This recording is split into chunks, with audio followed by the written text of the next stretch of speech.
ako ng Lawrence yung kanina. Sa tingin mo ba may alam siya? Sa tingin mo ba alam niya ang ginawa natin kay Salve? Ewan ko. Pero alam ko, alam niya kung nasan sina Salve at Derek. Bakit hindi mo pamanmanan? Patiktikan! My God, Alfred, you have to do something! Kailangan mahanap natin yung babaeng yun. Matatandaan po natin kamakailan na baril at napatay ang tinaguriang wedding queen na si Evita Perantes.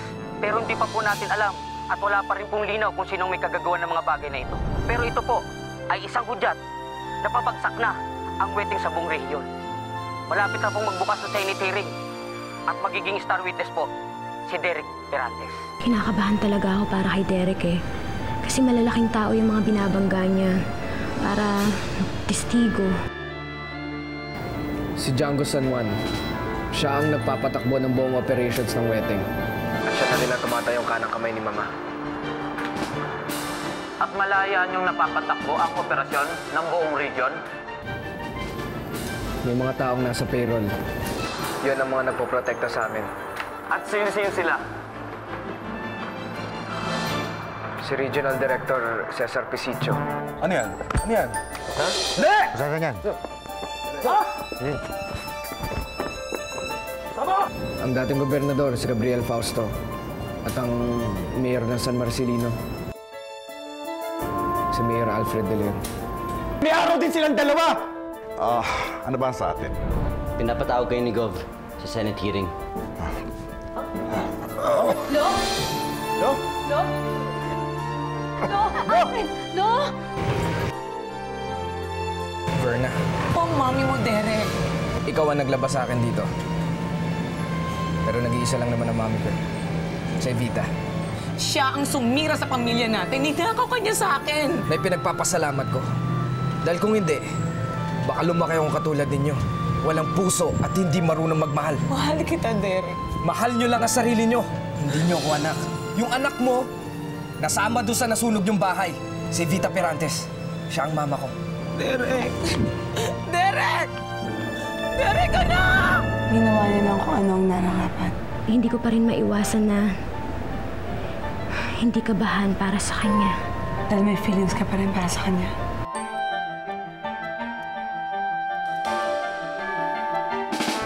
Hindi mo na ako kailangan intindihin. Alam ko ang ginagawa ko. Handa ako na rin harapin ng parusa. Pero bago man lang ako makulong, kailangan ko muna maningil ng pautang. Kailangan pagbayaran ni Verna ang ginawa niya sa anak ko.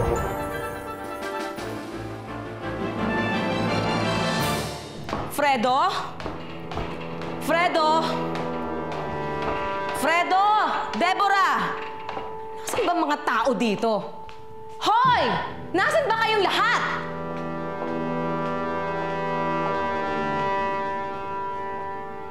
Anong nangyari dito? Fredo? Fredo?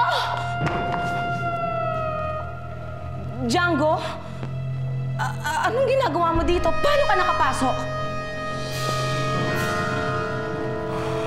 Nandito ako para maningil ng pautang.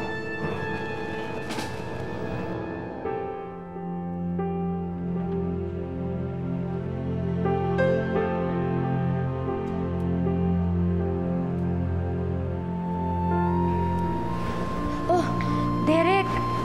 Buti na lang dumating ka na. Gabing-gabi na ha. Bakit hindi ka man lang tumawag na gagabihin ka pala? Bakit, Salve?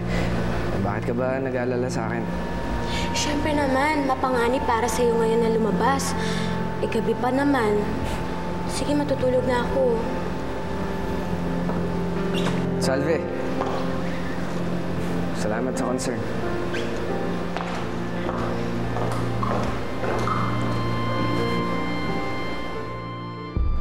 Alam kong ikaw ang pumatay sa aking anak. At kasabot ka rin sa pagpatay kay Evita. Well, quits na lang kami. Dahil pinatay niya rin naman ang asawa ko at inagaw niya sa akin ang anak ko. Hindi, Verna! Dahil patay na si Evita at buhay ka pa! Kaya kailangan mong mamatay. Huwag mo akong papatayin, Django. At bakit hindi ko gagawin yan? Pagkatapos ng lahat ng ginawa mo? Dahil kapag ginawa mo yan, Makukulong ka! Mabubulok ka sa bilangguan! Talaga naman makukulong ako eh. Kaya wala na mawawala sa akin kung papatayin kita ngayon! Django, wag! Ibibigay ko sa'yo lahat. Pera, kapangyarihan, sa'yo lang lahat ng ito. Ang gusto ko, ang kamatayan mo!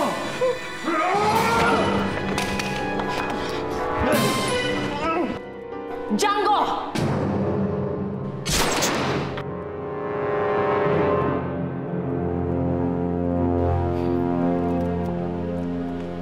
At akala mo talaga, basta-basta ka lang makakapasok sa bahay ko para patayin ako. That's so stupid. Stupid, stupid, stupid! Baka hindi mo nakikilala kung sino ako. Mas makapangyarihan ako sa'yo, Django! At sa Evita mo! Pero huwag kang mag-alala. Malapit na kayo magsama sa impyerno. Just tell her hi for me. Talo na kayo, Django. Talo na kayong lahat sa gyerang ito. Ako ang panalo. Wala na si Evita. At ngayon, mawawala ka na rin. Ako na lang ang natitira.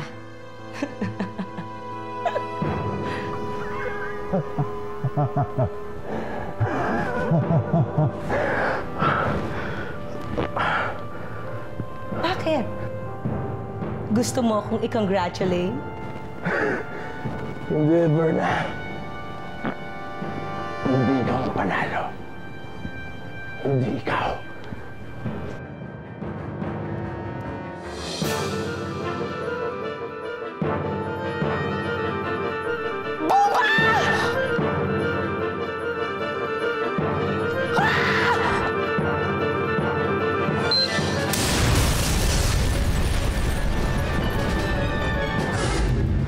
Nakuha ko na yung preliminary report sa explosion sa bahay ni Verna Jornales. Mukhang may bombang sumabog. Sino ang may gawa at sino ang mga biktima? Malalaman natin sa forensic ID. Pero mukhang mahihirapan sila dahil halos walang natira sa mga bangkay. Pero nakalagay sa report na may nakita silang sasakyan na nakaparada ilang bloke mula sa site. Kaninong sasakyan? Kay Django San Juan. Mukhang tapos na ang wedding scandal, ha?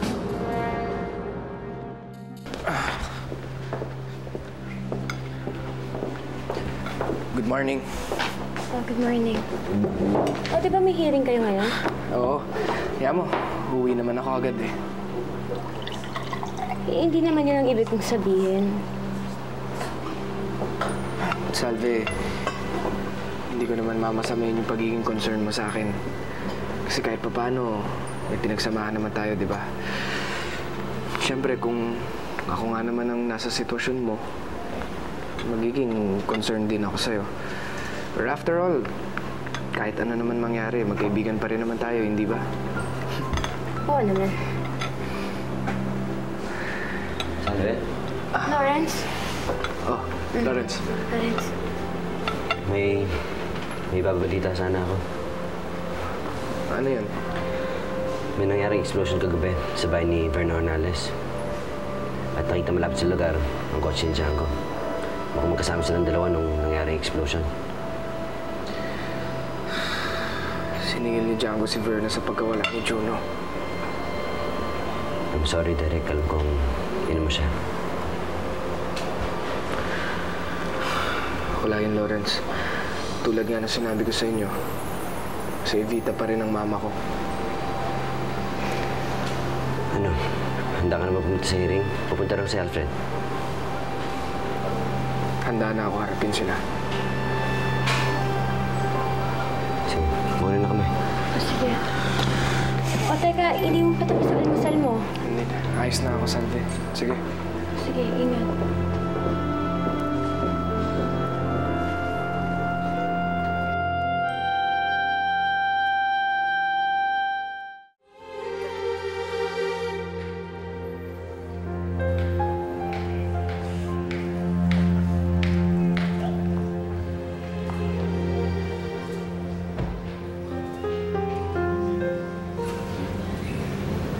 Mahiya ka, Derek. Pati ako dinamay mo. Dinawit mo lang ang sarili mo, Mayor. Kung magmalinis, kung tutusin, mas masahol ka pa sa akin. Huwag mo ko ikukumpira sa'yo. Dahil mas masahol ka pa kaysa sa hayop.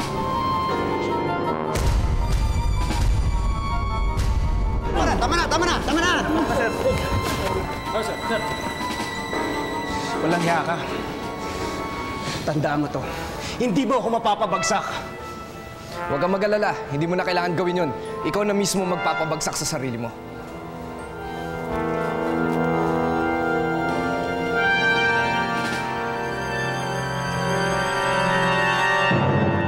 For the record, wala po akong tinatanggap na pera sa mga perantes. Ang ledger na mismo ang magpapatunay na tumatanggap ng pera si Mayor Alfred De Leon. Gawa-gawa niya lang po yun para madamay ako sa kaso. Napakasinungaling talaga ni Alfred. Alam mo, ipagdasal na lang natin na matapos na ang lahat ng to para makapamuhay na ulit tayo ng normal. Oo nga.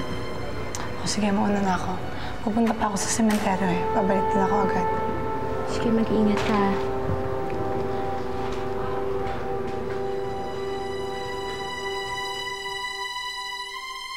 Kamusta na ho ang lolo ko, Doc?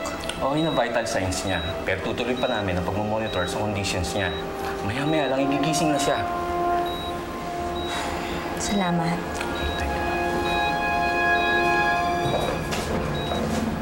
Hello? Kamusta na ho ang pakiramdam ninyo? Ito, nahihina pa rin. But otherwise, I think I'm okay. Si Alfred, kamusta? Nasa Senate hearing lang siya, pero babalik din ho yun kaagad. Hello. How are you? Ay, kamusta ang Senate hearing mo? Tarantadong Derek yan. Dinidiin talaga ako. Kailangan gumawa tayo ng paraan para hindi na siya mapagtestigo.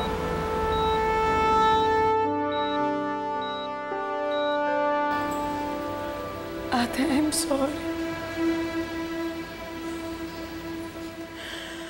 Patawarin mo ako sa lahat ng mga naging kasalanan ko sa'yo. Naging bulag ako.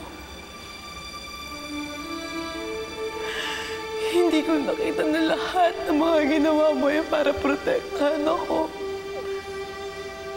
Dahil mahal mo ako.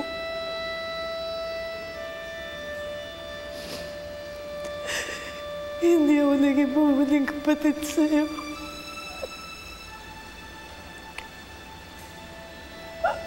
Ate, patawarin mo. Patawarin mo, ate.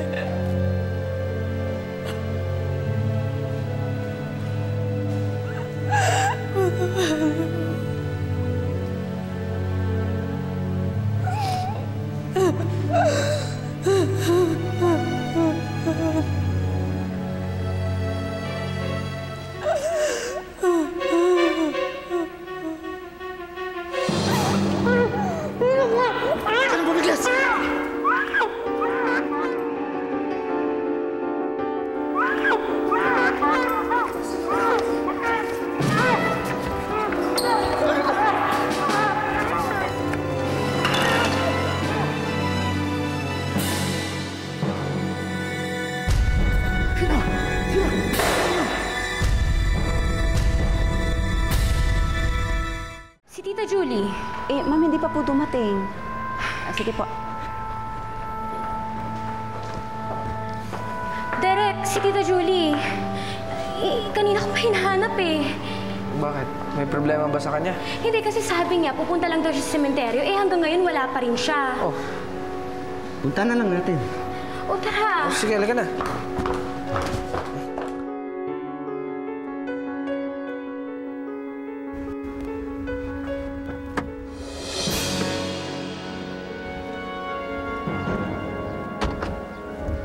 Wala naman siya dito sa puntod ni Melvin, ah. Oh, itong mga bulaklak. Luma na to, eh. Teka, Halika, alam ko na.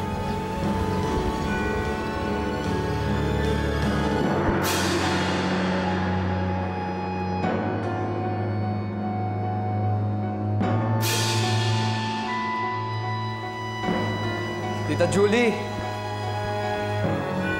Wala siya. Wala naman dito si Tita Julie eh.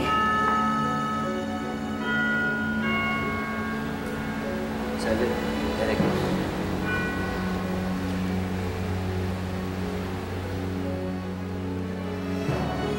Hello. Si Fardo to.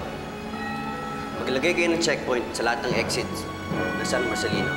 At magpadala kayo ng agents dito sa sementeryo ng San Marcelino. Kidnap si Julie San Juan. Padala akong mga agents dito. Saan kaya nila dinala si Tita Julie? Sino kaya may gawa nito? Posibleng hindi talaga si Tita Julie ang target nila. Anong ibig mong sabihin? Isa lang ang natitirang pwedeng gumawa nito. Si Alfred, tsaka si Via.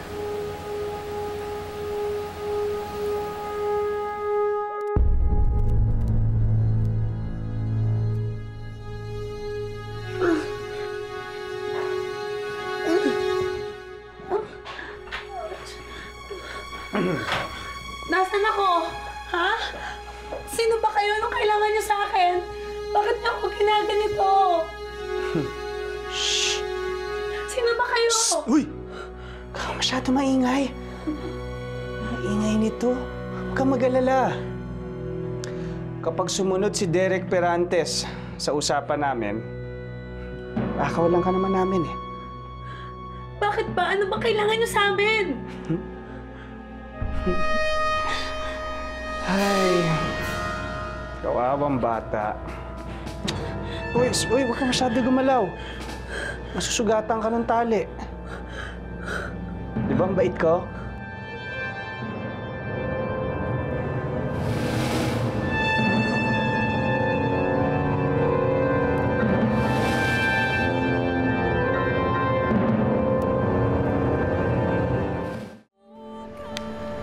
Ano daw balita? Wala pa. Pero pinaghahanap na ng mga tuon namin si Julie. Nasaan na kaya siya ngayon? Alam niyo, pinapangako ko talaga. Kapag may nangyaring masama kay Tita Julie, papatayin ko talaga yan si Alfred. Mahanap natin siya.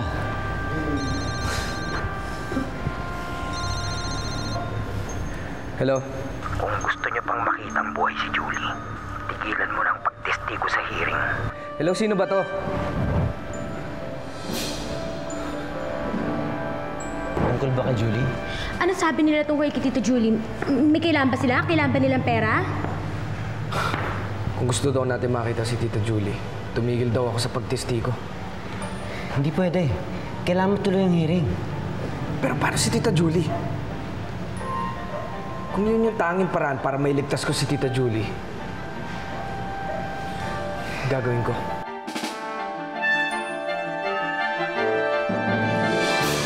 Hindi na po matutuloy ang Senate hearing ngayon. See? Ano sabi ko sa'yo? Mayor, ano po masasabi niyo sa gipagsipot ni Derek Perantes? Well, sa simula pa lang, alam ko na mananaig ang hustisya. Sa hindi niya pagsipot, napatunayan lamang dito na wala ako talagang kasalanan. Tinupad ko na yung usapan, di ba? Ngayon, ibalik niyo na sa amin si Tita Julie. Pumunta kayo sa lumang sementeryo ng San Marcelino. Walang pulis o mamamatay si Julie. Saan niyo ba talaga ako dadalhin? Ano bang kailangan niyo sa akin? Ano bang kasalanan ko? Sinabi nang tumigil ka, ang ingay-ingay mo! Parang nakikilala ko yung boses niyo ah. Alfred? Via? Ba't hanggang ngayon wala pa din sila? Paano kung hindi na nila ibalik si Tita Julie? Kailangan nila dumating. Kailangan nila ibalik sa akin si Tita Julie. Surprise! O ano ngayon? Ano ngayon kung nakikilala mo kami? Wala ka na magagawa. Dahil malapit ka na rin mamatay.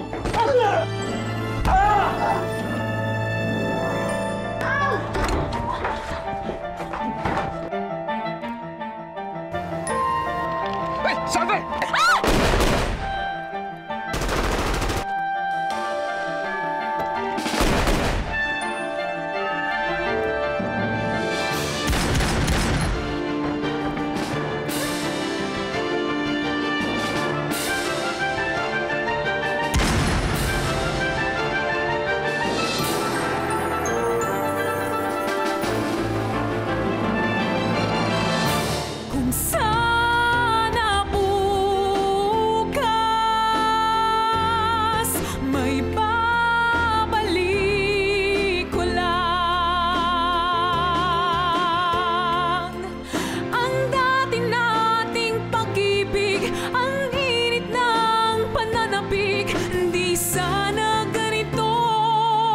nang hihinayang sa'yo